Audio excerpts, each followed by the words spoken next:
Hello, hello, bonsoir à tous. Je suis vraiment très contente de vous retrouver ce soir. J'espère vous voir nombreux. Ça fait un petit moment que je ne suis pas venue en live et ça me manquait, ça me manquait. Et puis d'ailleurs, vous allez voir, cette semaine, je vais venir 3 fois en live parce que j'ai plein de choses à vous partager. Et voilà, ça me titillait, ça me titillait. Bon, jusque-là, voilà. Le besoin du moment, il était ailleurs, parce que voilà, je me préparais pour mon stage de touch, le premier que j'ai fait.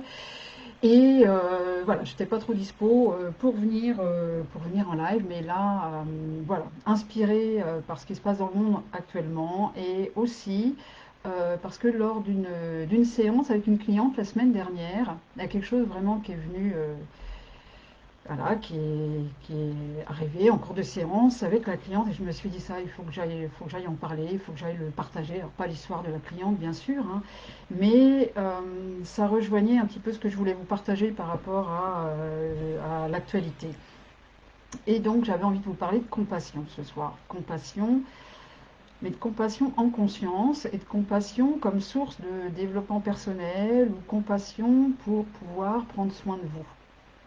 Et vous allez voir, ça va être tout bénef parce que la compassion, d'être compassionné, d'être dans l'amour universel, c'est bon pour notre karma, ça fait pas de mal aux autres et c'est très bon pour nous, pour peut-être notre fréquence. Je vais vous expliquer tout ça.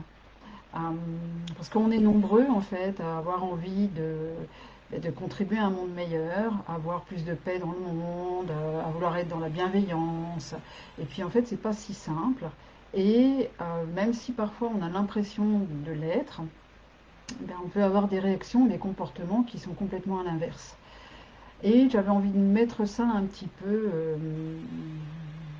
en avant ou vous expliquer deux, trois petites choses. Peut-être que vous le savez déjà, peut-être que bah, voilà, pour vous c'est pas un problème, mais je me suis dit au cas où, ça vaut le coup. Moi de toute façon j'avais envie de venir en parler, donc voilà, je suis là. Je regarde si vous me voyez bien, vous m'entendez bien. Faites-moi un petit coucou quand vous êtes là pour me dire que tout va bien pour vous. Ça me fera bien plaisir. Surtout que là, normalement, je diffuse aussi sur Insta et comme vous le savez, hein, c'est pas encore mon fort de faire sur deux plateformes en même temps. Du coup, bon, ça a l'air de bien marcher. Je vais faire comme si, hein, d'accord? Donc, bon, la compassion, vous savez ce que c'est la compassion, hein. Compassion, c'est partager la souffrance des autres ou être sensible au malheur des autres. Pour moi, ça rejoint beaucoup aussi l'amour universel, où on va être plus dans la tolérance, accepter l'autre dans ses différences. Et bon, c'est assez facile à faire quand on est face à des victimes, face à des gens qui souffrent de quelque chose. C'est assez facile à faire. Mais la compassion, comme l'amour universel par exemple, normalement, ça doit s'adresser à tous, pas seulement aux victimes. Et là, ça devient un petit peu plus compliqué. Et je vais vous partager justement. Par exemple, euh, imaginons que vous avez un repas de famille, et puis lors de ce repas de famille, il y a une discussion qui commence à s'engager avec, je sais pas, tonton Robert par exemple. Puis tonton Robert, il est quand même assez raciste, il est quand même assez homophobe, et ça génère une discussion assez houleuse où vous vous engagez pleinement. Enfin, entre nous, j'espère que les gens qui m'écoutent ici sont plutôt assez ouverts et tolérants et que les propos racistes et homophobes, ça coince un peu. En tout cas, vous vous engagez dans une réponse, dans une conversation qui peut prendre des proportions un peu peut-être dramatiques, et vous allez peut-être vous-même nourrir de la colère ou nourrir de la haine envers cet oncle qui a des propos, on va dire, abjects. Et c'est ok de considérer ces propos-là comme pas tolérables.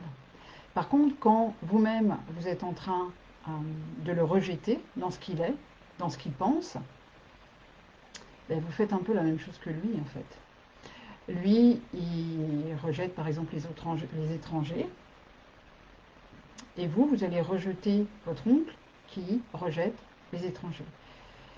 Et même si lui, ses propos peu importe ce qu'on pense, mais même si lui, ses propos vous semblent tout juste intolérables, si vous vous mettez à le rejeter pour ce qu'il pense, vous faites la même chose que lui, en fait. Et juste, c'est important de penser ça. Alors, ça ne veut pas dire qu'il faut être d'accord avec tous les abrutis de la Terre, hein, on s'entend, mais euh, juste être en capacité d'entendre les propos sans nourrir de la haine envers lui.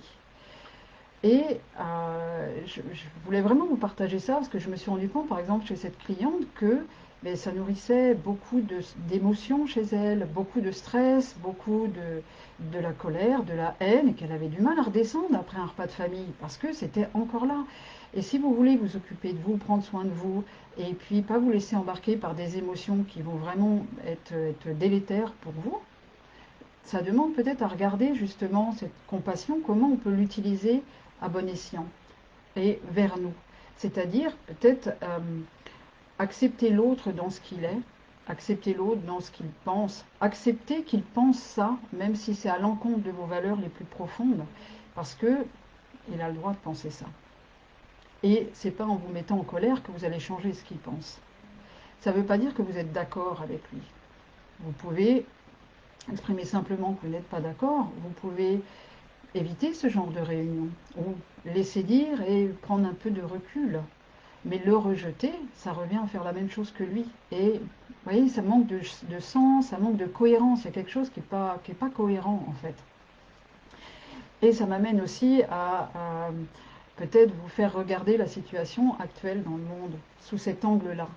C'est-à-dire que on a un Poutine qui fait la guerre à l'Ukraine. Ok. Et même si on n'est pas d'accord avec ça, si on commence à nourrir de la haine envers lui, on n'est pas mieux en fait. On génère des sentiments identiques à ce que lui il est en train de faire, alors qu'on n'en veut pas. On n'est pas d'accord avec ça. Donc si on n'est pas d'accord avec ça, il faut trouver une autre manière d'y réagir. Parce que sinon, bah, vous voyez, c'est un petit peu... ça fait pas de sens quelque part. C'est pour ça que j'ai intitulé ce live la compassion en conscience. C'est-à-dire que oui, on veut participer à un monde meilleur, on veut de la bienveillance, on veut aimer tout le monde, etc., etc. Mais il faut s'observer dans nos réactions pour être sûr qu'on ne fait pas comme ceux qu'on critique, comme ceux qu'on ne se met pas à faire ceux qu'on n'aime pas font. C'est clair là? Ça peut être clair. Dites-moi un petit peu ce que vous en pensez pour les personnes qui sont là. Ou vous me direz de toute façon dans les commentaires hein, quand vous regarderez ce live en replay. Je voulais attirer votre attention sur ça parce que en fait, quand on s'observe comme ça et quand on travaille de cette manière-là et qu'on essaie de plus en plus de développer de la compassion pour les victimes, oui, mais aussi pour les bourreaux, ben, vous allez participer à quelque chose de beaucoup plus grand. Et puis ça vous permet, à l'intérieur de vous, de ne pas nourrir des émotions qui vont vraiment être négatives, qui vont vous faire baisser en fréquence. Et c'est pas ce que vous avez envie de nourrir, j'espère. En tout cas, si vous voulez prendre soin de vous, si vous voulez vraiment prendre soin de votre fréquence, de votre signature énergétique, regardez ce que vous êtes en train de nourrir. Vous savez, il y a une légende comme ça, je ne vais pas vous la donner tout entière là, mais une légende sur les deux loups qui nous habitent. On pourrait dire, il y en a un qui est pour la paix, un qui est pour la guerre. Et en fonction de vos pensées, de vos réactions, vous nourrissez l'un ou l'autre. Et celui qui est le plus nourri, c'est celui qui grandit le plus. C'est un choix à chaque fois. Donc attention à bien s'observer, attention à choisir quel loup on a envie de nourrir. Qu'est-ce que vous avez envie de semer? C'est vraiment à propos de tout hein, dans notre vie. Mais quand on est confronté à des situations comme ça qui viennent nous chercher dans nos valeurs, c'est là où on peut vraiment un petit peu perdre son centre en fait, perdre sa paix intérieure. Et quand on est trop perturbé par nos émotions, on manque de clarté et ça nous amène à faire des choix qui ne vont pas être bénéfiques pour nous ni pour les autres. Alors j'entends que c'est pas forcément... merci Karine, ouais 100% ok. Ben oui. C'est pas forcément facile, ça dépend des situations, hein, ça dépend de notre historique, ça dépend des mémoires qu'on porte, de plein de choses, mais il y a vraiment moyen de travailler ça. Et d'ailleurs, c'est vraiment tout le propos de mes accompagnements, de pouvoir rester en maîtrise de tous ces mouvements intérieurs, d'être plus en maîtrise de ses émotions et de choisir en conscience comment on a envie de vivre sa vie et qu'est-ce qu'on a envie de semer au quotidien. Et d'ailleurs, une bonne manière aussi de prendre soin comme ça de ses émotions, de sa paix intérieure, c'est la technique dont je vous parle là depuis quelques semaines et dont je vais vous parler de plus en plus, c'est le Touch for Health, la santé par le toucher. Une des techniques de kinésiologie que je pratique et que je transmets maintenant. Et cette technique, comme j'ai eu l'occasion de vous en parler lors de mon dernier live, elle est vraiment là pour vous permettre de vous rééquilibrer, de rééquilibrer votre système énergétique de manière à justement qu'il y ait un bel équilibre, un bien-être intérieur, un équilibre énergétique qui va vous permettre d'avoir plus de clarté et d'être en mesure de prendre facilement du recul sur certaines situations, sur certaines circonstances, d'être moins aux prises avec le stress, avec vos émotions. Et ça vous permet de choisir comment vous réagissez aux choses. Donc c'est une technique qui est fabuleuse, hein. Vous allez voir, là, dans tous mes posts toute la semaine, j'en parle. Enfin, moi, je trouve ça fabuleux parce que c'est facile, c'est accessible. Et une fois que vous vous rééquilibrez, pratiquement, ça travaille à votre insu. Peu importe votre passé, peu importe les valises que vous promenez, que vous portez, ça vous permet d'aller équilibrer des choses sans chercher midi à 14 heures, sans aller chercher le pourquoi du comment c'est là chez vous à l'heure actuelle, pour pouvoir passer à autre chose et pour surtout mettre en place ce que vous avez envie de mettre en place dans votre vie. Donc, juste pour ceux qui seraient intéressés, j'ai le prochain niveau 1, je le donne le 24 et le 25 mars. C'est en présentiel, donc bon, ceux qui sont loin, ben, venez. C'est en Loire-Atlantique, à Princiot, entre Nantes et Saint-Nazaire. Il y a des hôtels, il y a des gîtes, il y a des Airbnb. Si vraiment vous êtes motivé, il n'y a pas de problème. Il y a de quoi vous recevoir. Et pendant 2 jours, ben moi je vous transmets le niveau 1 du touch. Et vous apprenez à équilibrer les 14 méridiens d'acupuncture. À les tester, à les équilibrer, c'est facile. Vous partez au bout des 2 jours avec la capacité à faire une séance complète sur quelqu'un. Vous pouvez aussi appliquer toutes ces techniques sur vous. Ça vous permet vraiment d'avancer et de développer une belle autonomie dans votre prise en charge de votre bien-être, de vos émotions. Enfin, moi, je suis fan, hein. Je suis fan. Je pratique le touch. Je l'ai appris en 2007. Je le pratique depuis, et en séance, et pour moi. Et franchement, c'est vraiment extraordinaire. Je ne sais pas, peut-être vous êtes abonné à ma newsletter. J'ai fait ma newsletter dimanche par rapport à ça. J'expliquais différentes choses. Je vous ai partagé différentes choses. Parfois, je manque de mots pour vous partager combien c'est extraordinaire comme technique. Parce que ben, il faut l'expérimenter pour le savoir, ou avoir reçu une séance, ou mais une fois qu'on l'a découverte, cette technique, sincèrement, vous avez envie de la partager à tout le monde, en fait. Parce qu'elle est tellement facile d'accès. Et à la base, son concepteur, il l'a fait pour que ce soit une technique qui rentre dans toutes les maisons, en fait, qui soit accessible dans toutes les familles, pour que chaque famille ait un outil pour prendre soin de sa santé, de son bien-être émotionnel, énergétique. Et il a pas mal réussi son objectif, puisqu'on est nombreux à poursuivre en fait cette transmission pour que ça rentre et que ce soit accessible au plus grand nombre, que vous soyez thérapeute ou pas d'ailleurs, parce que vous pouvez en faire une activité professionnelle, mais vous pouvez l'avoir juste parce que vous voulez prendre soin de vos enfants, il y a une pathologie dans votre famille et c'est source peut-être de douleur, c'est source de difficultés. Et parfois, il y a des pathologies, c'est difficile de s'en sortir, hein. Il faut un peu apprendre à vivre avec. Et cette technique, elle peut vous permettre de soulager beaucoup de choses. Pas forcément de guérir, mais en tout cas de soulager beaucoup de choses. En tout cas, si vous êtes intéressé, ben, n'hésitez pas, revenez vers moi.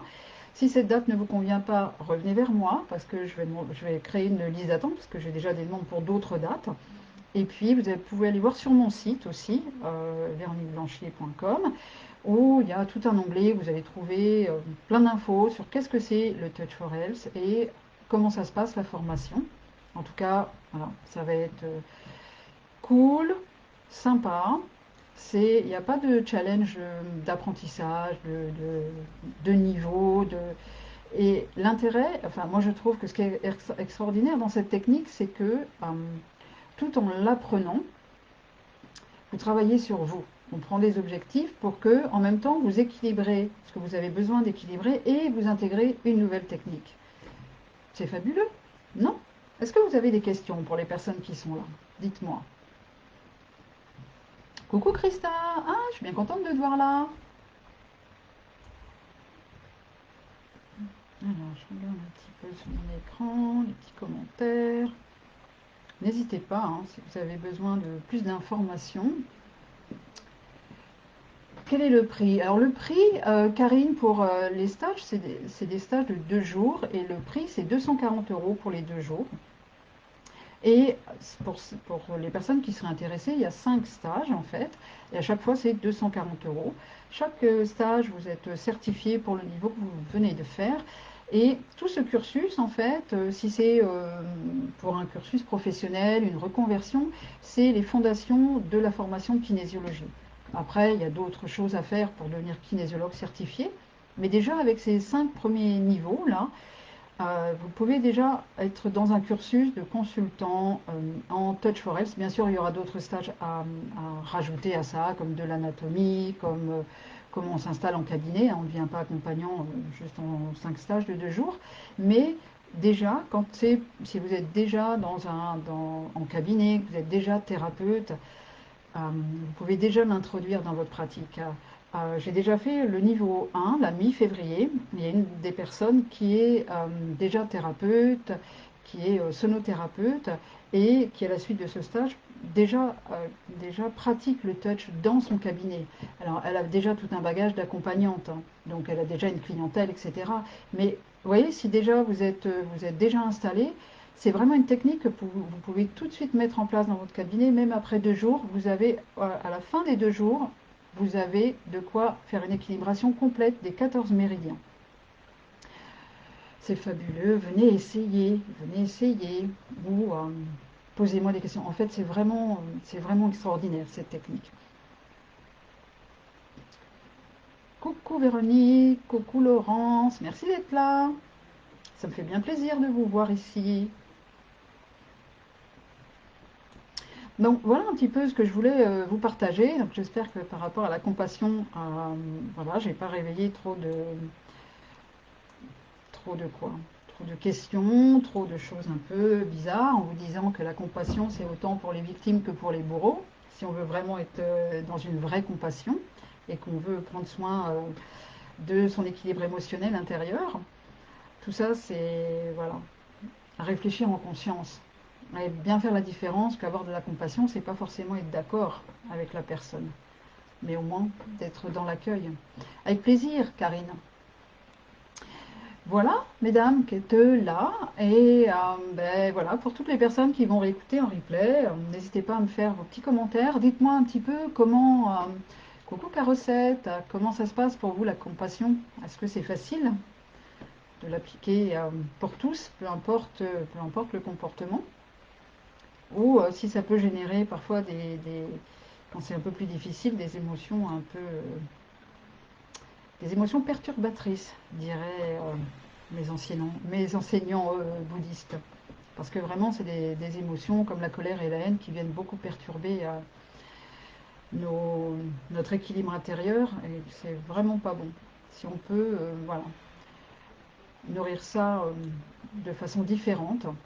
Et retenez voilà, que la compassion, c'est pour les autres, mais ça peut vous être très très bénéfique aussi pour vous, du coup.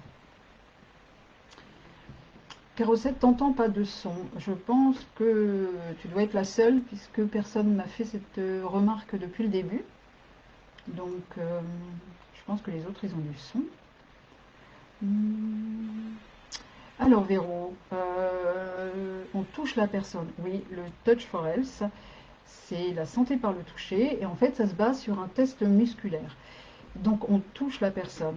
Il y a de plus en plus maintenant, il y a des choses qui se font à distance, même avec du Touch for Health, parce qu'on indique à la personne comment faire les mouvements, on peut savoir ce qu'elle ressent, et après lui demander de se masser directement certains points. Mais normalement, à la base, quand voilà, il n'y a pas de problème de confinement, etc. En fait, on va toucher la personne, on pratique un test musculaire.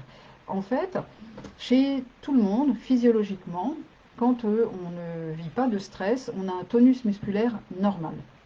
À partir du moment où on vit un stress, le tonus change. Pour preuve, par exemple, si vous recevez une mauvaise nouvelle, vous avez au téléphone, vous recevez une mauvaise nouvelle, vous avez oh les bras m'en tombent, oh j'ai les jambes en coton. Et vous voyez tout de suite, il y a quelque chose qui lâche.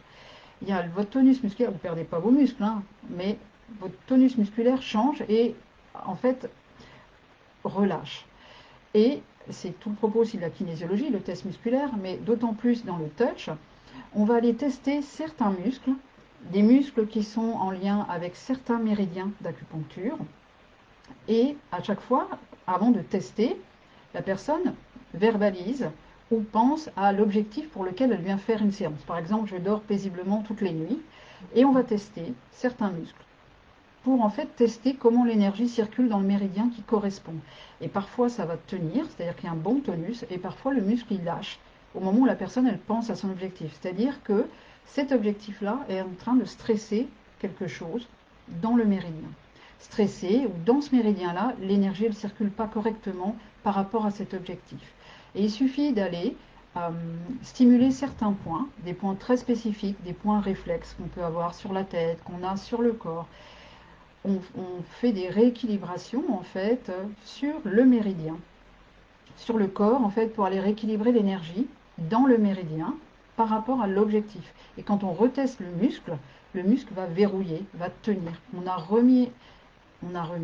C'est-à-dire comme on a libéré le stress, il n'y a plus il y a plus de stress qui vient arrêter le tonus musculaire quelque part. Là, on pourrait faire un essai. Par exemple, si vous tendez votre bras comme ça et que vous appuyez juste tranquillement dessus, vous allez voir que, à un moment donné, ça verrouille en fait. Si vous êtes en présence dans votre bras, si vous êtes comme une poupée de chiffon, non, ça ne va pas fonctionner.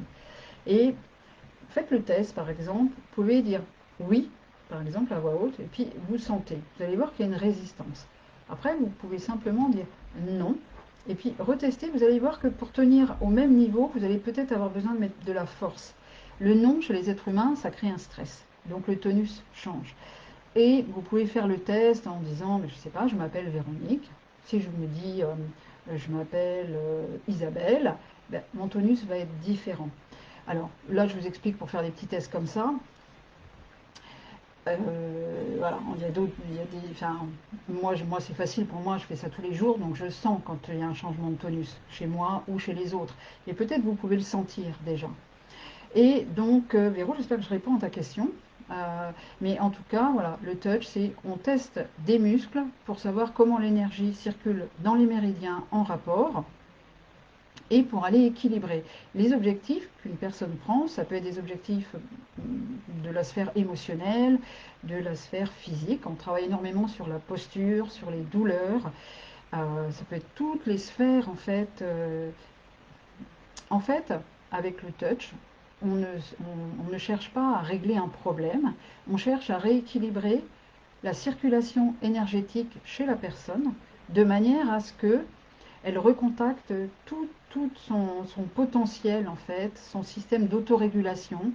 Euh, Ça va restimuler la vitalité et comme tout est en équilibre, on a plus de clarté, on trouve facilement une solution. Le stress n'est plus là par rapport à l'événement ou par rapport à l'objectif ou par rapport à la situation.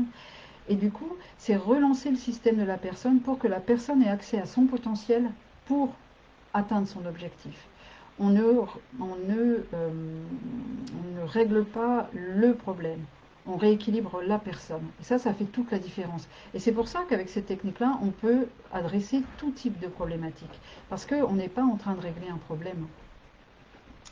Je t'en prie, Véro, avec plaisir. Alors, qu'est-ce qu'un méridien, pardon? C'est vrai que c'est du charabia, tout ça, de kinésio.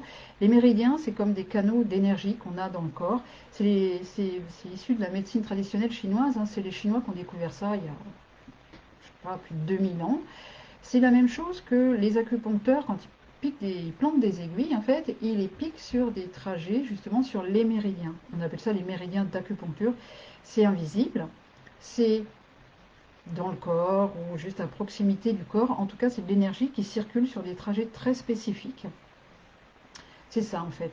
Et les méridiens, il y a eu des découvertes qui ont été faites, ils sont en lien avec des muscles, ils sont en lien avec nos organes, ils sont en lien avec toute la sphère émotionnelle. Et c'est pour ça qu'en fait, en travaillant sur le corps, en rééquilibrant l'énergie qui circule dans un méridien, on va aller rééquilibrer la difficulté émotionnelle qui est en lien. Le méridien de la rate, il est très en lien avec les gens qui sont très mentaux, par exemple, qui s'inquiètent beaucoup, qui se font du souci, enfin, tous les méridiens sont en lien avec enfin, des émotions, tout un système en fait. Et même pour des personnes qui n'ont pas envie de parler, je pense souvent à des ados ou voilà, des gens qui n'ont pas envie tellement de parler de leurs problématiques, on prend juste un objectif, hein, comme le GPS, on lui dit où on veut aller, lui il nous calcule l'itinéraire. Ben, dans une séance, on prend l'objectif où là on a envie de se rendre, et puis on équilibre les muscles, donc les méridiens, et puis après le système il se met en route pour atteindre l'objectif. Et bien souvent, les résultats sont assez surprenants. Moi, je fais beaucoup de séances aussi avec des bébés, par exemple. Là, il y a tout un système pour travailler ce qu'on appelle en transfert, c'est-à-dire que la maman ou le papa, mais en tout cas un des parents, sert de transfert pour l'enfant, c'est-à-dire qu'on va tester et rééquilibrer le parent. Quand on peut, on rééquilibre l'enfant, mais on teste le parent pour l'objectif de l'enfant. Et il y a beaucoup, enfin moi j'ai beaucoup de séances pour des enfants qui ne dorment pas, par exemple, des bébés qui ne dorment pas, et souvent une séance suffit, et ça rééquilibre. Et l'enfant il retrouve le sommeil. Et c'est vrai pour tout un tas de problématiques et tout un tas de cas. Donc c'est assez surprenant et des fois on se dit mais qu'est-ce qu'on a fait quoi. Ce qui est intéressant dans cette technique aussi, enfin moi je trouve et que les clients apprécient énormément, c'est que quand on est en train de tester la personne, elle sent quand par exemple son bras il tient pas. Et puis on va rééquilibrer. Et même ce qu'on utilise comme correction, on va tester en fait le corps pour savoir de quoi il a besoin. Qu'est-ce qui va lui permettre de se rééquilibrer parmi les corrections qu'on peut faire. Et la personne, une fois qu'on a fait la correction, tout de suite elle sent, ah c'est marrant, maintenant ça tient. Et c'est très ludique et la personne elle participe pleinement à sa séance. Enfin, vous voyez, moi j'adore ça, je trouve ça super, les résultats sont exceptionnels, donc enfin, c'est top, c'est vraiment top. Je vais faire un petit coucou spécial à Hélène, je suis très contente de te voir là, j'espère que tu vas bien. Voilà Caro, j'espère que ça répond à ta question, mais il y en aurait tellement, tellement à dire. C'est vraiment, si vous avez l'occasion, si vous avez envie de venir, venez chez moi à mon stage, mais si c'est dans votre région, c'est aussi ok, si ça vous tente, allez expérimenter même une séance pour vous déjà, pour voir ce que c'est. Et puis voilà, si le cœur vous en dit de vous former, ben, ce sera avec grand, grand plaisir. Oh, ben, j'ai été bavarde en fait, moi j'étais là pour un petit quart d'heure comme ça en passant, hein. Mais merci Véro pour tes questions.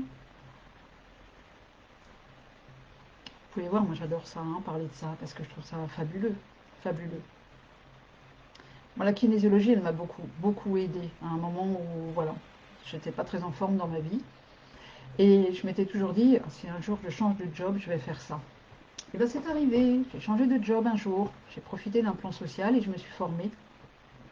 Et depuis, je m'éclate en fait. Je m'éclate et participer à rendre les gens plus heureux, dans un meilleur équilibre, moins stressés, et puis leur permettre de vivre la vie qu'ils ont envie de vivre, ça n'a pas de prix en fait, hein. Ça fait vraiment du sens, hein, de travailler pour faire ça. Enfin pour moi en tout cas. Mais il y a plein d'autres techniques qui sont belles, un verrou. Bon mesdames, si vous n'avez pas d'autres questions, je vais vous laisser retourner à vos occupations. Alors, Carosette, est-ce que tu as trouvé du son si tu es toujours là? Ah, sinon, il faudra regarder le replay. Voilà, en tout cas, pour toutes les personnes qui verront le replay, n'hésitez pas à revenir vers moi si vous avez d'autres questions. Ce sera avec grand plaisir. Et de toute façon, je reviens demain, hein, parce que voilà, j'ai envie. Justement, demain, je vais vous parler un petit peu, je vais vous partager un petit peu comment, voilà, qu'est-ce qui m'a aidé, puisque peut-être vous le savez, peut-être vous ne le savez pas, j'ai fait un AVC, moi, quand j'avais à peine 26 ans, donc une rupture d'anévrisme, hein, donc c'est assez violent, surtout quand on est jeune. Et voilà, J'ai utilisé certains outils qui m'ont vraiment aidé à remonter la pente, hein, parce que c'est quand même pas une crise d'appendicite, hein, on est d'accord.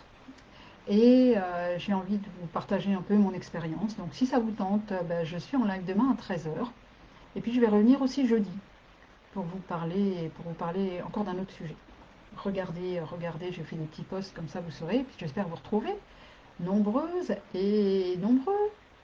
En tout cas, merci beaucoup à vous d'avoir été avec moi. Merci pour vos questions. Je vous souhaite vraiment le meilleur. Prenez soin de vous, peu importe avec quelle technique. Prenez soin de vous. Je vous souhaite une belle soirée. À très très bientôt. Bye bye.